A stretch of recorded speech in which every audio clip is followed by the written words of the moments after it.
Quero ver o sorriso atrás da máscara. Tudo. Aí o olhinho aperta, a gente sabe que está sorrindo, né? Né, André? Feliz sábado, gente. Que bom que vocês estão aqui, que decidiram vir. Ainda que com todos os cuidados, toda essa novidade que a gente precisa, né, inserir na nossa rotina, mas estamos aqui juntos pela vontade que temos de congregar, né? A vontade que temos de estar juntos para louvarmos o único Deus, o Deus verdadeiro, o Deus criador. Louvarmos Jesus, estarmos na presença dEle, Ele que ama tanto estar no meio dos louvores. Quero convidar você a já entrar nesse clima de adoração, nesse clima de exaltação ao nome do Eterno. Vamos cantar Hosana. Hosana significa salva-nos agora mesmo. Propício, né, para a gente cantar, pedindo a salvação já. Que Deus nos salve de todos os perigos, que Ele nos salve de nós mesmos, que nos salve do pecado e que nos tenha bem guardados em seus braços. Deus te abençoe. Cante com a gente, adore ao seu Deus.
Eu e você, assumindo seu lugar, pra sua fé compartilhar.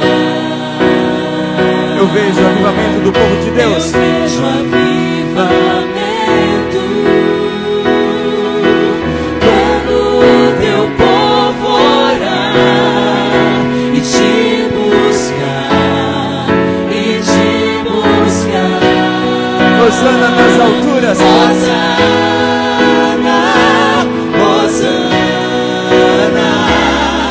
Hosana nas alturas.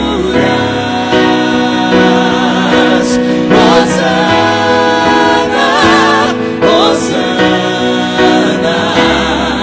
Hosana nas alturas.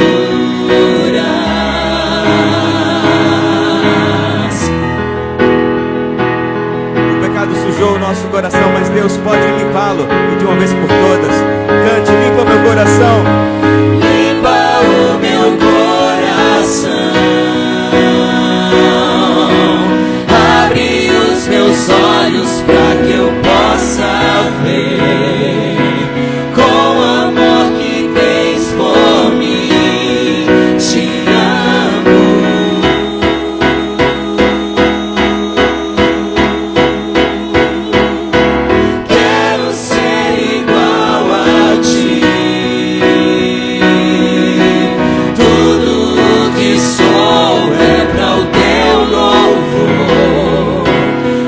Contigo vou viver pra sempre. Acredite, você vai viver pra sempre com Jesus, eternamente com Ele. Amém. Hosana, Hosana, Hosana nas alturas. Hosana nas alturas. Hosana.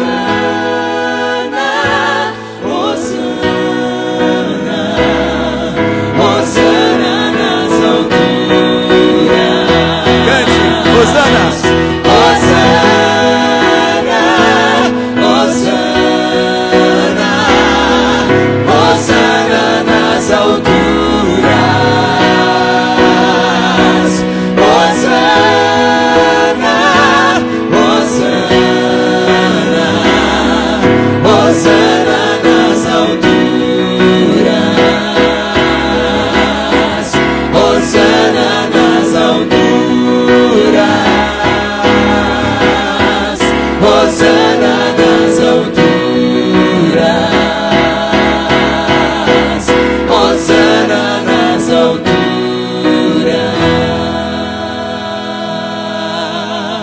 Aleluia. Amém. Amém. Amém. Ai, como é bom, como é bom, como é bom estar na presença do Senhor, na casa dele, um lugar que a gente prepara com tanto carinho, para que a gente possa, em comunidade, receber as bênçãos dele, perceber que ele nos ama, fortalecer a fé um do outro. Estivemos com essa casa vazia por tantos meses, né? E a gente agora pode, mesmo que pouquinhos assim, olhar um pro rostinho do outro, ainda que de máscara, mas vendo os olhos e vendo a alegria no seu rosto, vendo que você ama o Senhor, vendo e ouvindo essas vozes tão lindas como a de Abel, que eu estava morrendo de saudade de ouvir, daqui com a barbinha mais rala, por causa da máscara, né? Mas como é bom, gente, como é bom pertencer a uma comunidade, como é bom estarmos abrigados aqui, não somente por esse teto, mas abrigados pelo amor de Deus que nos cobre, que nos protege, um Deus que nos ama com amor eterno. Ele mesmo disse que nos atrai para Ele com amor eterno, com bondade Ele nos trouxe para perto dEle. Isso foi Jeremias quem disse, ele falando que Deus falou: com amor eterno eu te amei, por isso com bondade, com benignidade eu te atraí. É assim que Deus nos busca, sabe? Ele não toca terror na sua vida para lhe alcançar. Ele não quer que você tenha medo dele, quer que você o tema, mas temer de respeito, entende? Pois é com bondade que ele nos atrai. O amor de Deus nos constrange, o amor de Cristo por nós nos constrange, e esse constrangimento nos leva a admirá-lo e a olhar para ele com a certeza de que nossa vida não faz mais sentido longe dele. Entende? Como é bom ver Saulinho ali, ó. Saulinho e família, Iris, Bia. Vocês são tão lindos e estava morrendo de saudade de vocês. Que bom que vocês estão aqui. Queria convidá-los a louvar o Senhor mais uma vez e cante pedindo que o Senhor tome o seu coração, para que o seu coração se torne parecido com o dele, para que o nosso coração possa adorá-lo sempre, em todo instante. O que há de ruim, que não foi Deus quem colocou dentro do nosso coração, seja preenchido só pelas coisas que vêm lá do alto do céu. Deus te abençoe, cante.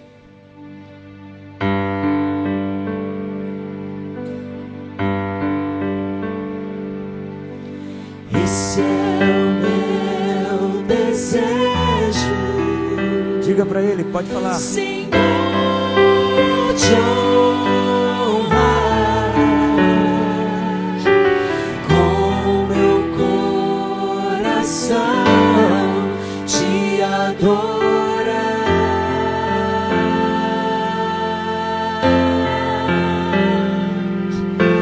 Tudo que há em mim te dá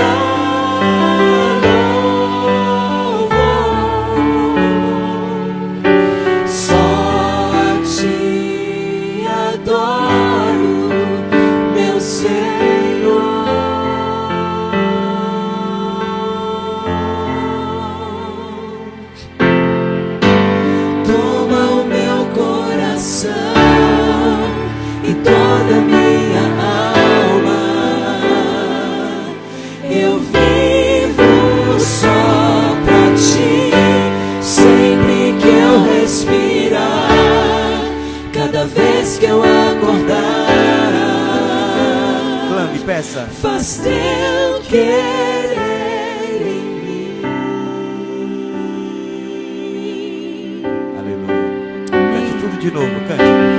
Esse é o meu desejo, Honrar o meu Deus. Senhor, te honrar com meu coração, te adorar.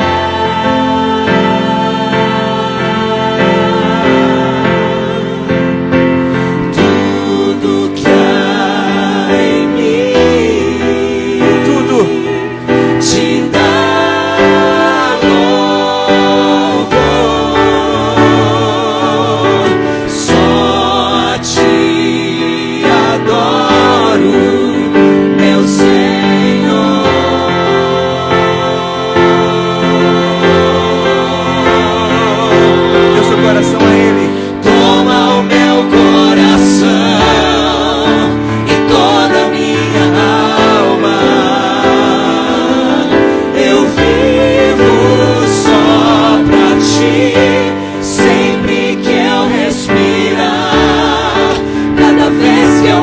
acordar, faz teu querer em mim, toma o meu coração e toda a minha alma. Diga pra ele, confesse. Eu vivo só pra ti, sempre que eu respirar, cada vez que eu acordar, faz teu querer em mim. Amém. Amém, Deus. Que eu e você tenhamos a experiência que Paulo teve de dizer: vivo não mais eu, mas Cristo vive em mim. Amém. Amém.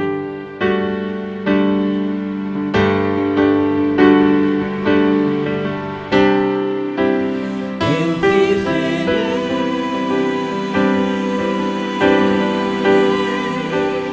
eu viverei por ti.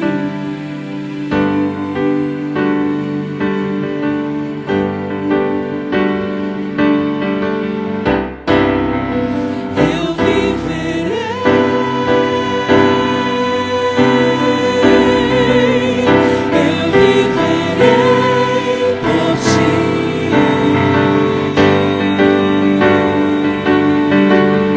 Diga isso mais uma vez. Cante. Eu viverei, por ti. Toma o meu coração, Jesus. Toma o meu coração e toda a minha alma. Eu vivo só pra ti, sempre que eu respirar, cada vez que eu acordar,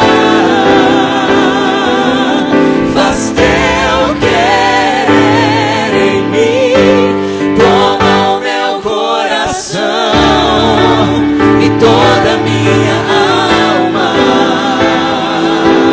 Eu vivo só pra ti, sempre que eu respirar, cada vez que eu acordar, faz teu querer em mim.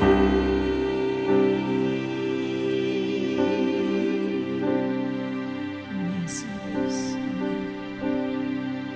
Louvado seja o nome de Jesus para sempre. Amém. Amém. Amém. Amém. A gente vai ter o privilégio de ouvir agora a palavra de Deus sendo pregada, a Bíblia aberta. A gente vai ouvir uma mensagem que vem do céu. A gente orou por esse pregador e ele está aqui para compartilhar conosco o que Deus revelou para ele. Queria que vocês recebessem com carinho, com a salva de palmas, nosso querido irmão Henrique Lambiase.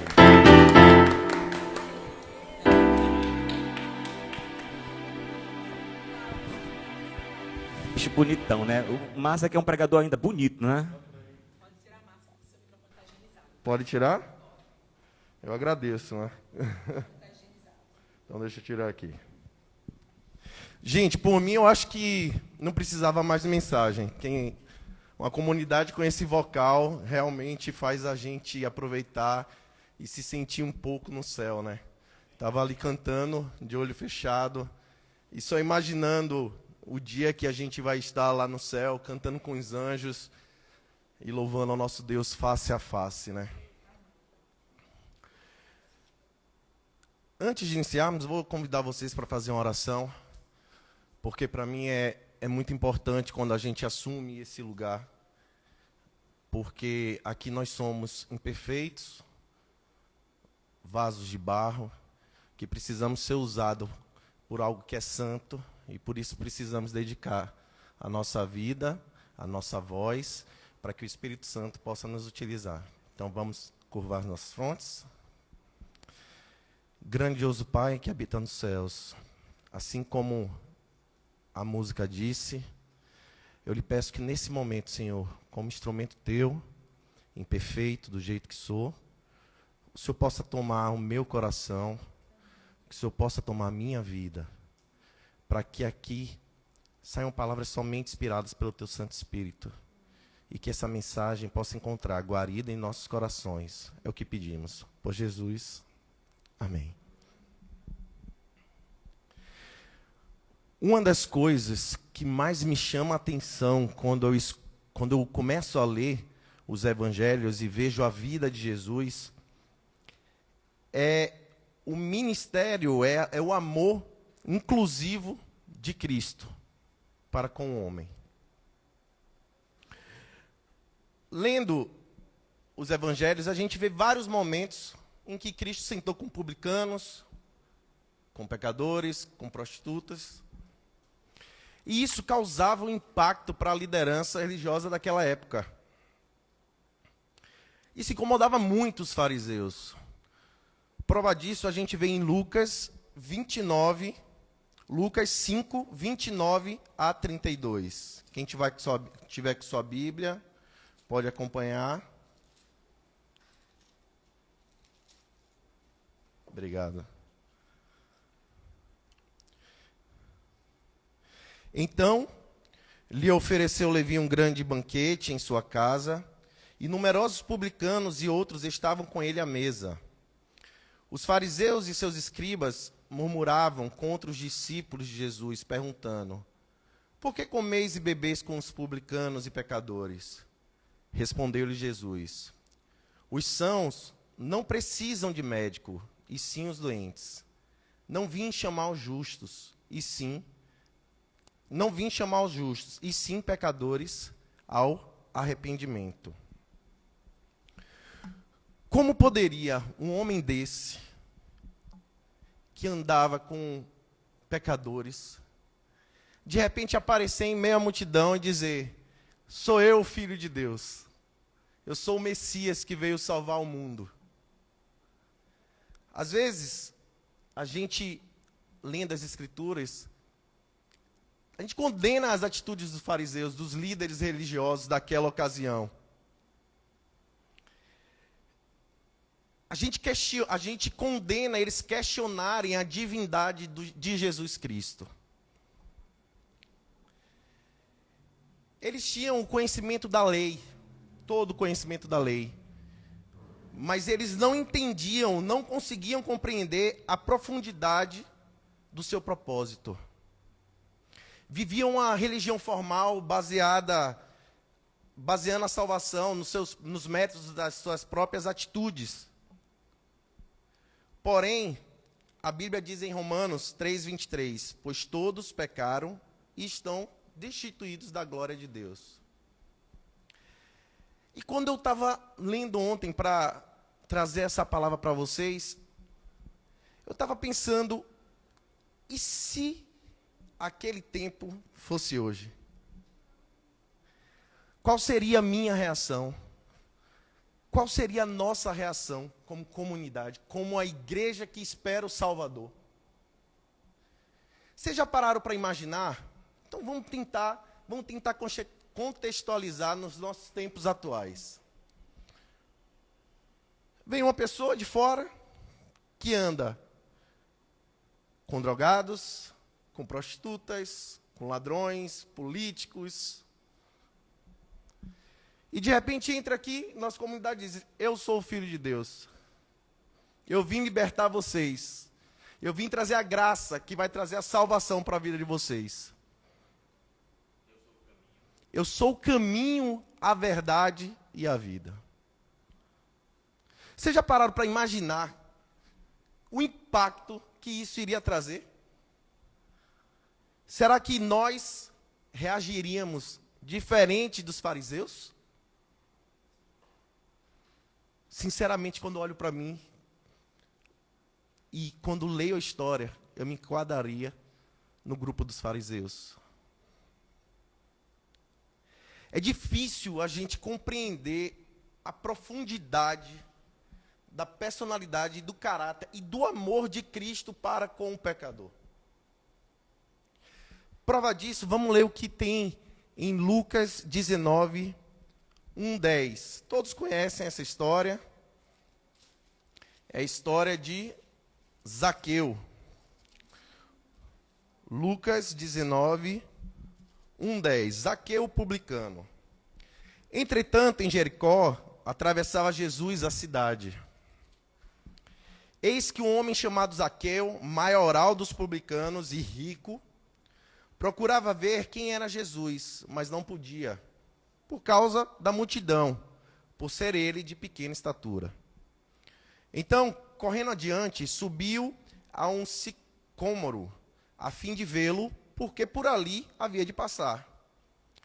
Quando Jesus chegou àquele lugar, olhando para cima, disse: Zaqueu, desce depressa, pois me vem ficar hoje em tua casa.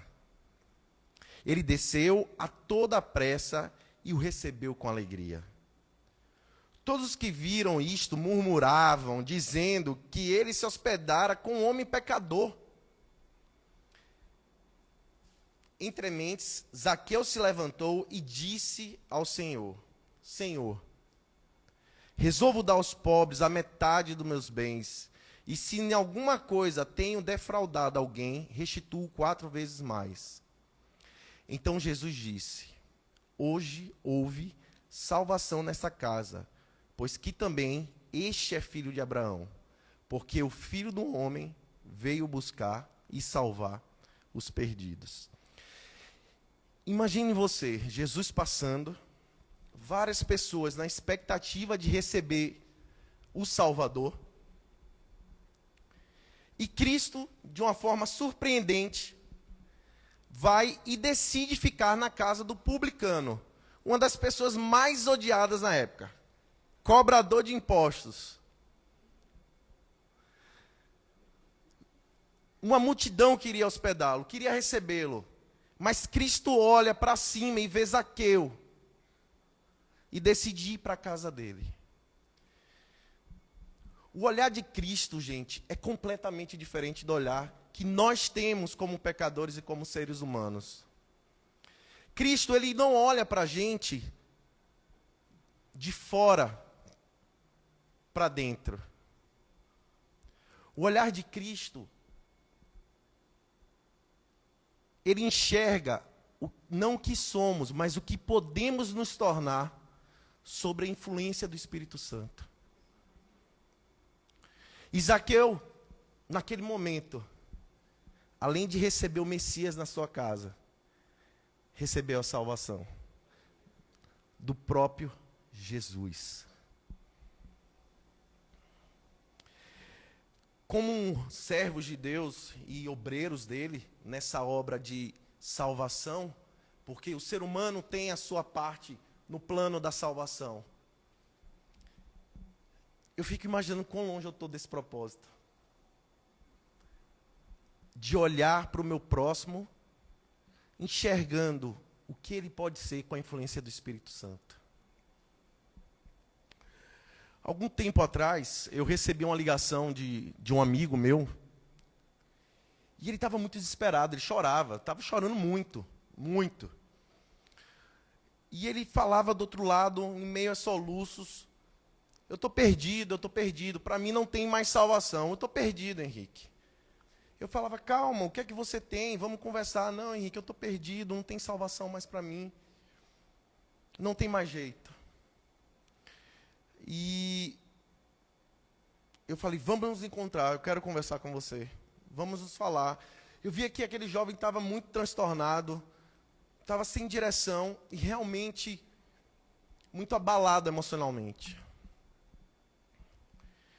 E quando nos encontramos, ele veio, me abraçou e falou: Henrique, eu não tenho mais solução, eu estou perdido. Quando ele se acalmou, a gente conversou um pouco e ele me explicou um pouco da sua situação. Ele sentia atração por pessoas do mesmo sexo. E ele tinha visto na Bíblia, em 1 Coríntios 6, 9, que os homossexuais não herdariam o céu.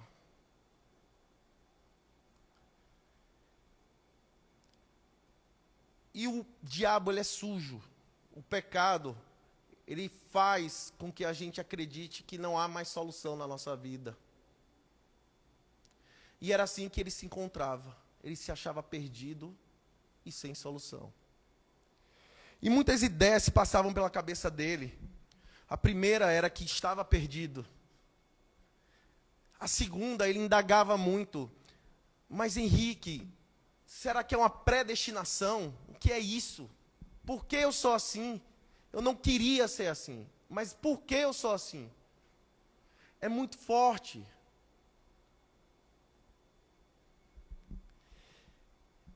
E eu lembro que nesse momento eu parei, orei a Deus e disse: o que falar para um jovem que está vivendo esse turbilhão de sentimentos, de conflitos? Eu imagino que Jesus lá do céu ali deve olhar. Eu acho que o próprio Jesus deve querer vir para abraçar aquele filho e tentar explicar para ele, dizer algumas coisas. E eu lembro que naquele momento eu só orei a Deus e disse: Deus, me orienta, me dá uma palavra de conforto para que a gente possa ser usado pelo Teu Espírito.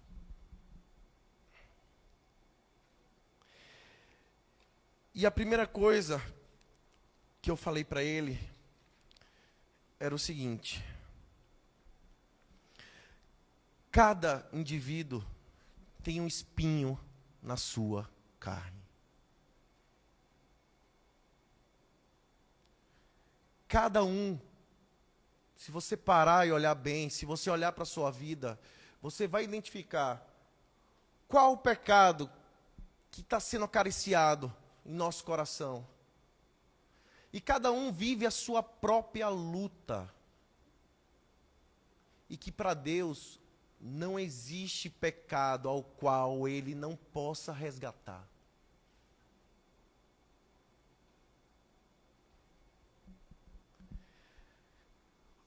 O pecado dele não é diferente de nenhum outro pecado, que também não vai fazer outras pessoas entrarem no céu. Então esse foi o primeiro ponto.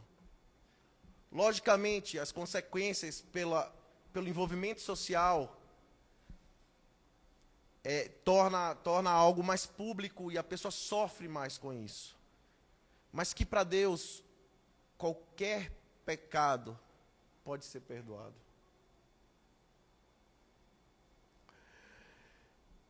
Ele entendeu isso e ele falou: Henrique, mas como explicar? Desde novo, eu sentia que eu era diferente. Eu sentia que eu tinha já um sentimento de atração. Será que a gente nasce predestinado com isso? E eu lembrei o que Davi disse no Salmo 51.5. 51, versículo 5. Sei que sou pecador desde que nasci. Sim, desde que me concebeu a minha mãe. A gente já conhece a natureza do pecado e sabe de onde ela surgiu. Mas a gente também precisa entender que a gente vive num mundo já contaminado pelo pecado. E como pode uma criança que não tem consciência nascer em pecado? 5 minutos. Nascer em pecado. Infelizmente, a raça humana, quando saiu do Éden e se afastou de Deus, ela sofre a influência do pecado em sua vida, inclusive em sua genética. E nós, quando nascemos, já carregamos uma carga genética propensa ao pecado. Então, nós pecamos porque já somos pecadores, não somos pecadores porque pecamos. E essa é a explicação que eu dei para ele. E disse: você não é diferente de ninguém. Você é um pecador como qualquer outro. Se eu sou um filho de um alcoólatra, talvez eu nasça com a propensão maior a ser viciado no álcool. E talvez o meu esforço para que eu não me torne um alcoólatra seja muito maior para quem não tem essa propensão ao álcool.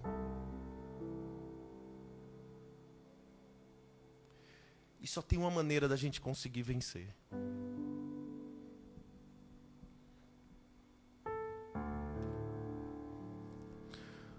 O próprio Jesus Cristo foi tentado no deserto. O fato de sermos tentados não nos torna pecadores. O próprio Cristo teve a companhia do Espírito Santo para que ele pudesse suportar as tentações que o inimigo estava ali fazer. Se o próprio Cristo foi tentado e venceu através da influência do Espírito Santo, esse mesmo Espírito Deus deixou para nós quando foi aos céus. Ele foi aos céus, irmãos, mas nos deixou todas as armas necessárias para que pudéssemos vencer as nossas batalhas diárias. Para que pudesse nos guiar no caminho que vai nos levar nas mansões celestiais. E eu, como um membro desse corpo de Cristo, qual tem sido a minha postura em relação à fraqueza do meu irmão?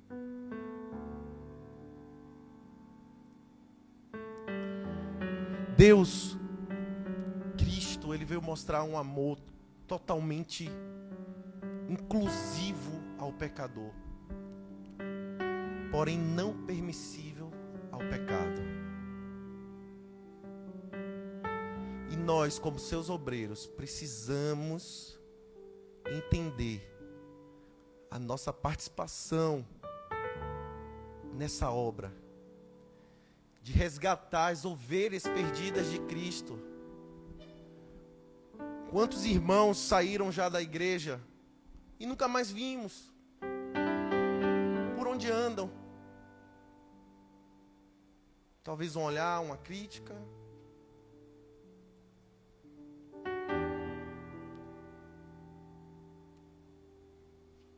Espero em Deus que todos nós aqui possamos ter essa consciência do nosso papel no trabalho de restauração e resgate das ovelhas que estão fora do aprisco, ou que talvez um dia estiveram no aprisco e hoje estão fora. E para vocês que estão escutando,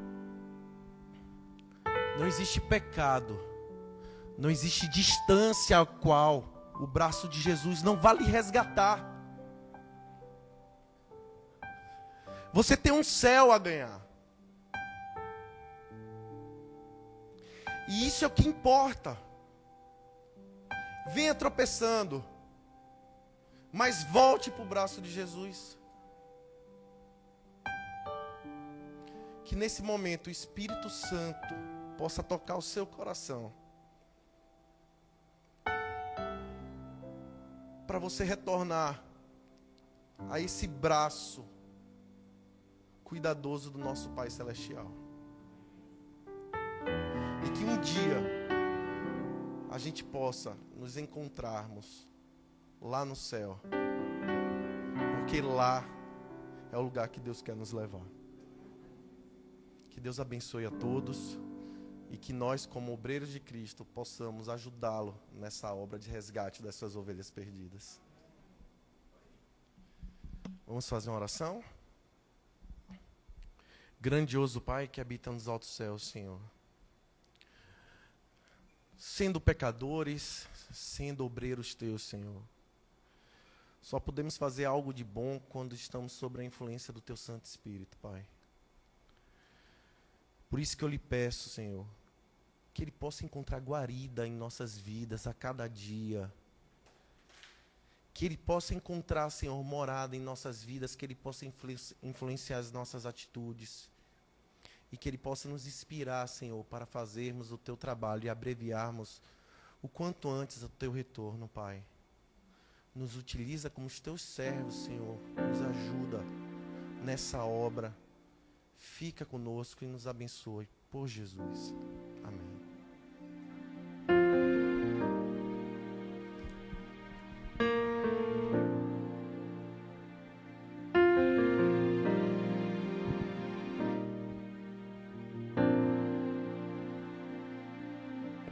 Aleluia.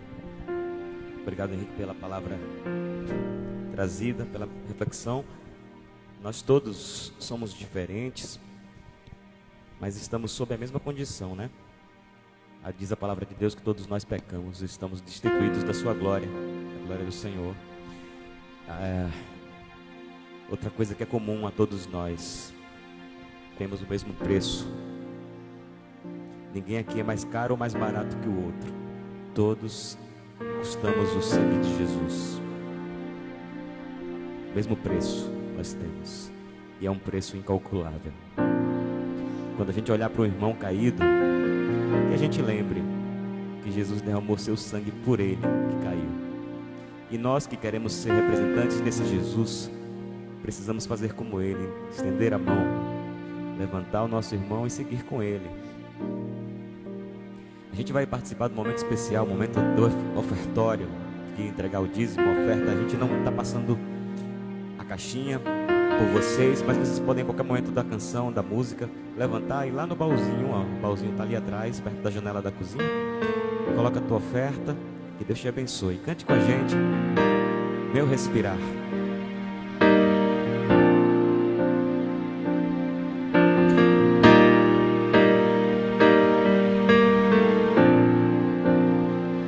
Este é o meu respirar,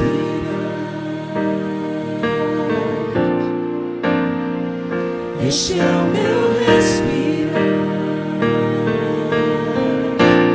Teu Santo Espírito vive em mim.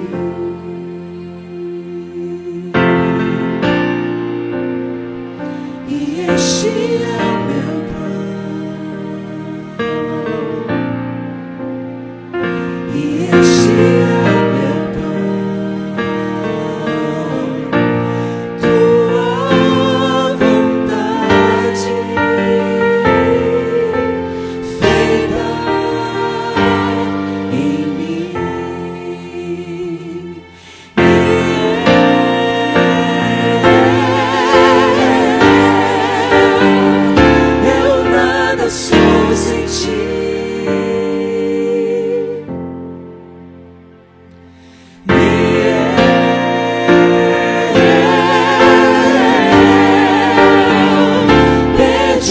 estou sem ti.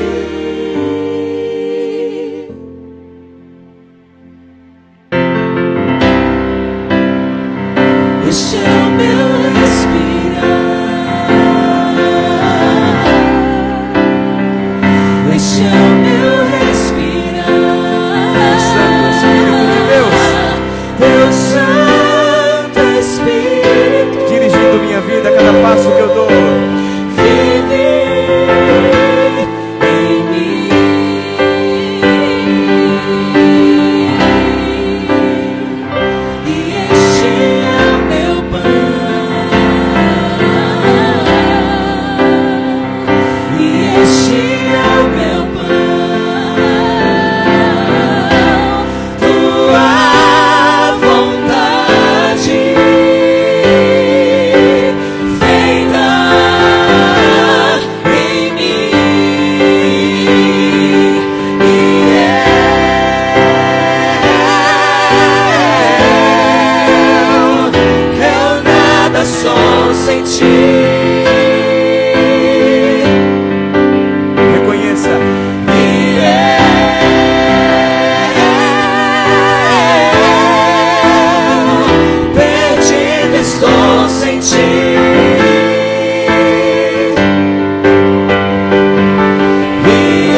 estou sem ti. Perdido estou sem ti. Mas ele disse: eu vim buscar e salvar o que estava perdido. Amém. E ele já nos encontrou. Amém. Aleluia. Amém. Recebam com o mesmo carinho que receberam o Henrique, com a salva de palmas, pastor Jafé.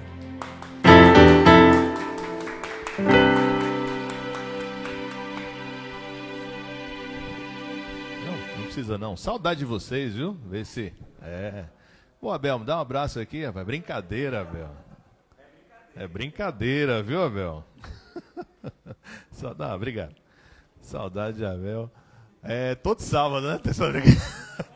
Até que um dia, rapaz, eu vou lhe dar esse abraço mesmo, viu? Se prepare. Eu vou lhe abraçar e você vai dizer assim, mas não era brincadeira. Eu falei, não, mas foi surpresa agora. Gente, que bom revê-los. 2 recadinhos. Terça-feira, você que está nos acompanhando aí online, terça-feira, nova temporada do Chá com Bíblia, nosso grupo de estudos, tá bom? Dessa vez, mais interativa, com outras novidades. Eu tenho certeza que você vai gostar de participar e, principalmente, de encaminhar esse link, esse lembrete aos seus convidados, aos seus amigos, às pessoas que você gosta e que você gostaria de conhecer, que conhecessem mais a palavra de Deus também, tá bom? E o outro é que daqui a... É o que? Meio-dia, né, Clef, que encerra a inscrição do Viva? É isso? Meio-dia, né? Então faltam aí... Eu acabei de visualizar ali que nós ainda temos, eu acho que 13 vagas, né? 1h e 15 minutos. Temos 13 vagas. Você que está nos acompanhando aí, tá? Ou você que está por aqui também, temos 13 vagas ainda. Então, meio-dia encerram as inscrições. Lembrando que essas inscrições são para nós mantermos o controle aqui, porque você que está, nós estamos aqui presentes, você que está nos acompanhando, nós temos um limite de lugares, então é preciso que tenhamos um controle sobre isso aí, tá bom? Então, se inscreva. Se por acaso você não se inscreveu e não há vagas mais, então nos acompanhe online, tá certo? E na próxima semana vai ser um prazer tê-lo aqui conosco. Agora, se você não se inscreveu e se você ou entrou lá e percebeu que já está lotado, já fechou o número de vagas, então o ideal seria que você não viesse, porque não vai ter lugar para que você possa sentar aqui, tá bom? Deus te abençoe. Henrique, obrigado pela mensagem, viu, meu irmão? Muito obrigado. Foi muito bom ouvi-lo, graças a Deus. Vamos fazer uma oração também, né? Assim como você começou. Pai Todo-Poderoso, obrigado porque agora temos o privilégio de conversar um pouco sobre outro assunto muito importante. Continuamos abrindo a Tua Palavra. Henrique nos trouxe a Tua Palavra mais cedo. Agora nós vamos discutir um pouco sobre um assunto que estudamos durante a semana e oramos para que o Espírito Santo nos conduza de igual modo, em o nome de Jesus. Amém. Jesus reuniu seus discípulos e disse assim: a seara é grande e poucos são os ceifeiros. Veja, isso tem 2000 anos. Aí ele disse assim, olha, você sabe qual é a solução? Ore ao Senhor da seara para que envie mais ceifeiros. Ora, esse texto me faz pensar em 2 coisas. Primeiro, é um desafio recorrente então, não é? Parece que desde aquela época nós temos o desafio de ter que lidar com uma demanda muito grande e com uma disponibilidade menor. Segundo, se o problema é recorrente, a solução também é a mesma. Então hoje nós precisamos continuar fazendo aquilo que o Senhor nos orientou e nos determinou que fizéssemos, orando a Deus para que Ele nos conceda, o Senhor da seara, para que nos conceda então o privilégio de tanto nos envolver como de ter outras pessoas envolvidas também. Isso é fundamental. Aí então, durante a semana nós vimos uma coisa muito interessante a respeito de como pode se dar esse envolvimento. Ora, se nós pensarmos em que reunir uma multidão de pessoas para que com esse propósito nós possamos inspirar essas pessoas, veja, nós estamos falando aqui necessariamente do Evangelho, da mensagem do Evangelho, mas de ser agentes na transmissão dessa mensagem do Evangelho na vida de outras pessoas, tá? É nesse aspecto que o nosso Senhor Jesus está falando aqui, quando ele diz assim, a seara é grande, né? O campo de colheita é grande. Cara, como é que eu vou me envolver nisso, como é que eu vou ter participação ativa nisso. Então, o autor da lição dessa semana, nosso guia de estudos, fez um comparativo muito interessante. Ele disse assim: pense em Deus e como foram as coisas no início. Deus, ele é Deus, né? Deus é Deus no ambiente de uma comunidade. Então, Deus não é um Deus isolado, embora Deus a si mesmo se basta, né? Algumas pessoas dizem assim, eu já ouvi, né, algumas pessoas dizerem, não, Deus ele criou o homem porque ele estava sozinho no universo, ele criou e etc. Não, Deus ele se basta, ele não sente a solidão. Poxa, a gente está tão monótono aqui, tá chato, eu vou criar as pessoas, eu vou criar as coisas. Ele criou porque Deus é criador, então ele não tem uma característica, ele é, assim como a Bíblia define Deus como não tendo amor, ele é o amor, né? Então Deus é amor, Deus é criador e Deus também é comunidade. E nesse sentido da comunidade, sendo essa uma característica que o define, porque sendo Pai, Filho e Espírito Santo, esse mistério, não é, que a gente pode conversar e etc, e milhares de coisas já foram escritas, e como é que a gente define e entende isso, né? Deus é Pai, Filho e Espírito Santo.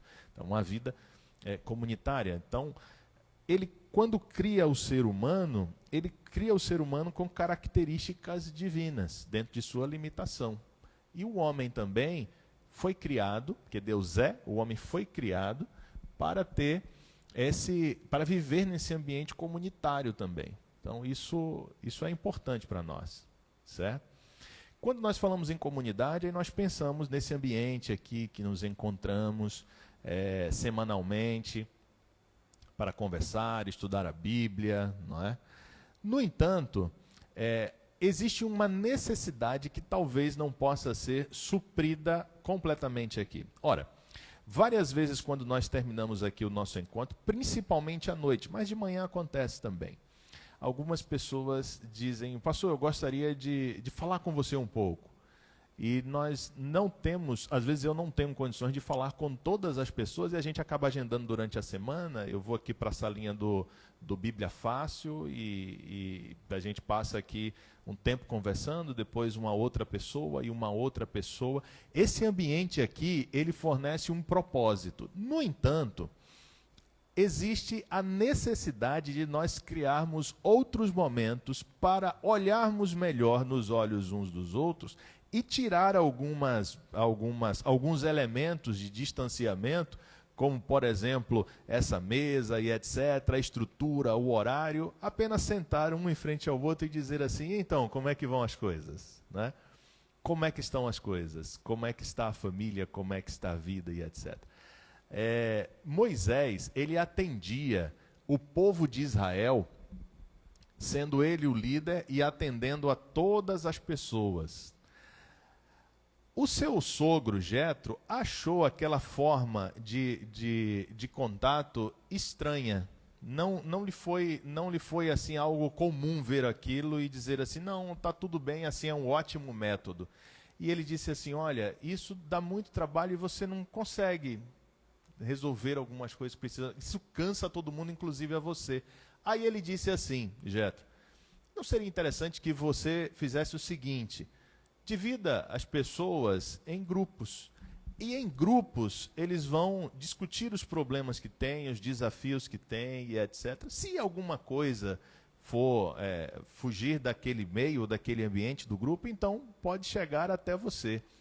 E essa foi uma proposta muito interessante. Veja, Moisés colocou isso em prática, isso está escrito lá na Bíblia, e nós percebemos que lá em o Novo Testamento, Jesus usa um modelo assim bem semelhante a esse aí, agora não mais para resolver um problema, que foi o objetivo lá, discutir os problemas de cada um. Agora Jesus usa esse modelo também, de um grupo menor, porque ele falava para multidões, mas um grupo menor, para agora comissioná-los a fazer aquilo que o primeiro texto que nós lemos disse aqui, né? Olha, ir para os lugares e falar e etc, e levar a mensagem. Jesus então chama essas pessoas e um grupo de 12 para que eles pudessem, junto com eles, aprender, conversar, discutir problemas, mas também para que ele indicasse um caminho para que essas pessoas pudessem seguir. Então agora, nos próximos minutinhos que nós temos, eu gostaria de que, mesmo com a máscara que vocês estão aí, talvez quem está em casa não consiga ouvir perfeitamente, mas que a gente conversasse um pouquinho sobre o seguinte: o modelo do Antigo Testamento, resolver ali problemas inicialmente, não é? Mas em grupos menores. Modelo do Novo Testamento, não só para resolver problemas, mas para inspirar a fé, para que essas pessoas pudessem compartilhar a fé com outras pessoas. Então, um processo de, podemos chamar uma palavra que a gente usa com frequência, discipulado, né? Jesus chamou, andou com eles, com um grupo pequeno, para que esse grupo de pequeno depois expandisse, etc, etc. Nos dias de hoje, cabe ainda usar um método desse para as nossas relações, sejam as relações de solução de conflitos ou as relações de aprofundamento da fé e de expansão da fé e etc, etc. O que vocês acham? Nós temos alguns minutos, eu gostaria que a gente conversasse um pouquinho sobre isso aí. É viável ainda? É válido? Pode ser? Dá para acontecer?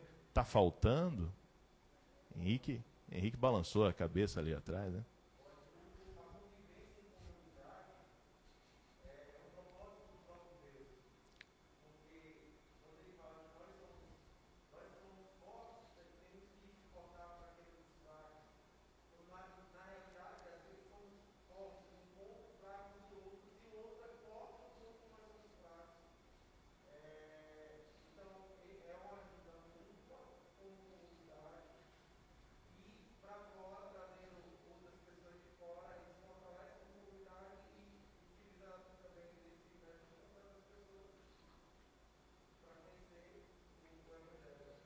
Alô? Obrigado, Henrique. Eu também vejo assim, que o indivíduo ele sempre vai procurar um grupo Com afinidades, né? com quem ele tem afinidade. Né? E eu acho que o papel da gente, como obreiro nessa missão, é justamente ver no que somos semelhantes dos grupos que já existem, para estarmos nesses grupos, sabe? Eu acho que a ideia de pertencer a um grupo só é como se você estivesse se fechando dentro de uma bolha e aí só entra quem tiver afinidade com aquele grupo. Eu acho que a mensagem do Evangelho ela é o contrário. Ela é, se essa bolha, por exemplo, aqui, ela não explode, então ela não consegue estar em outros grupos. Então, por exemplo, se a afinidade de Jardel é correr, né? O que essa casa tem a ver com corrida? Nada. Mas dentro dessa casa ele aprendeu sobre Deus. Então ele pega agora a sua característica, o seu gosto de corrida e ele vai agora para os grupos de corrida. E aí é o que eu penso assim, quando o Cristo fala, vós sois a luz do mundo, né? Vocês são o sal da terra. Então assim, não é para a gente estar dentro de quatro paredes o tempo todo, ou dentro, ou junto com pessoas que professam a mesma fé que a gente, mas é aprender disso, comungar, como a gente está fazendo aqui, e sair, entendeu? E sair, e se espalhar, e estar no mundo. Eu lembro que quando eu era pequena, tinha muito essa frase, né? Você não é do mundo, você não é do mundo. Mas como assim eu não sou do mundo, se eu estou nele, né? Talvez eu não pertença a esse mundo, porque de fato, minhas ideias não batem. Eu não aceito a morte, né? Eu não aceito o sofrimento, mas eu sou do mundo, eu sou desse mundo. E eu preciso estar nesse mundo sabendo quem eu sou. Quem eu sou? Eu sou filha do Criador. O que o Criador espera de mim? Sabe? Então, assim, eu reflito muito nessas coisas. Não sei se mais alguém gostaria de dizer alguma coisa, mas você falou uma coisa, Priscila, antes de Abel, que eu fiquei pensando, né? Você deu o exemplo do grupo de corrida, eu achei bacana, mas você falou também que a gente não pode pertencer sempre a um grupo que compartilha sempre as mesmas ideias espirituais, porque, enfim, você não tá repercutindo aquilo que você recebe, né? É interessante isso, No entanto, é necessário também, porque eu não posso apenas dar. Eu preciso ter um momento, né? Quer dizer, eu preciso desse momento aqui que nós estamos juntos para... E aí, Jardel, rapaz, olha a minha experiência assim e tal. Então a gente se fortalece espiritualmente. Depois eu vou para esse grupo aqui, que de repente é o grupo do meu trabalho, não é? E eu preciso entender que eu preciso criar um momento, talvez, fora daquele ambiente de trabalho, quem sabe, um momento propício para que eu possa, nessa convivência num grupo menor, compartilhar aquilo que talvez nesse ambiente aqui maior não seja possível, porque aqui geralmente a gente fala mais do que ouve, é normal, é natural, não está errado, é natural aqui do processo, né? Mas eu vou ter a oportunidade de ouvi-lo também, e isso aí vai ser bacana. Obrigado, Priscila. A divisão de tarefas que Moisés fez, a minha cabeça vai para a administração de TI. Sim, sim.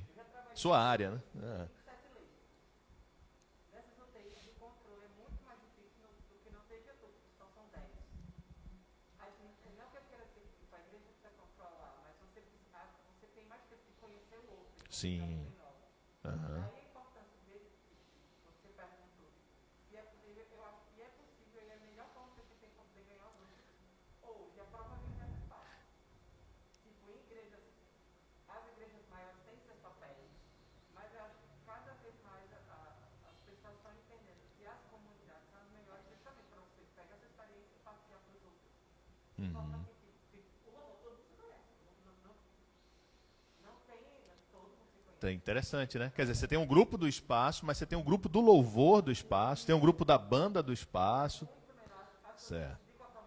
Sim. Ao mesmo tempo você consegue trazer mais pessoas porque você consegue se encher mais, porque você conversa mais. E sobre Moisés, Abel, é curioso que a divisão em grupos menores diminuiu o trabalho de Moisés e aumentou a assistência às pessoas. Veja só que coisa. Antes era um só dando assistência a vários. Agora você tem milhares dando assistência a milhares também, né? Legal. Quer dizer, o cuidado aumentou com isso. É, bacana. Bacana. Também assim é que Cristo ele não convida só Jafé para ser pastor, Sim. sabe? Uhum. Eu acho que o senhor é pastor porque essa é a sua profissão, Uhum. mas todo aquele que é convidado a pertencer, Certo. né, ao corpo de Cristo, ele se torna por si só um pastor, quer dizer, Sim. aquele que em algum momento vai cuidar de outra ovelha, vai estar Certo. em contato com outra ovelha, vai ajudar a outra ovelha. Então eu também vejo muito por essa visão. Assim. Uhum. Priscila é uma pastora? De alguma forma eu vou estar sempre perto de pessoas que vão precisar de mim e eu vou precisar delas. Né? E eu acho que a forma como o mundo anda hoje, essa globalização que a gente está vivendo, cada vez mais a gente sente falta da pessoalidade. Né? Por mais que a gente esteja vivendo situações como essa, mas ainda assim, você mandar uma mensagem personalizada, né? Você fazer uma ligação, você entrar em contato pessoal, talvez não próximo, mas pessoal com a pessoa, de fato tem um impacto maior. E era isso que eu vejo que Jesus fazia muito, né? Sem dúvidas. Obrigado. Atualiza aí o tempo, Cleif. Eu lembrei, Priscila, enquanto você falava, de outro aspecto que o autor da lição mencionou, bastante curioso.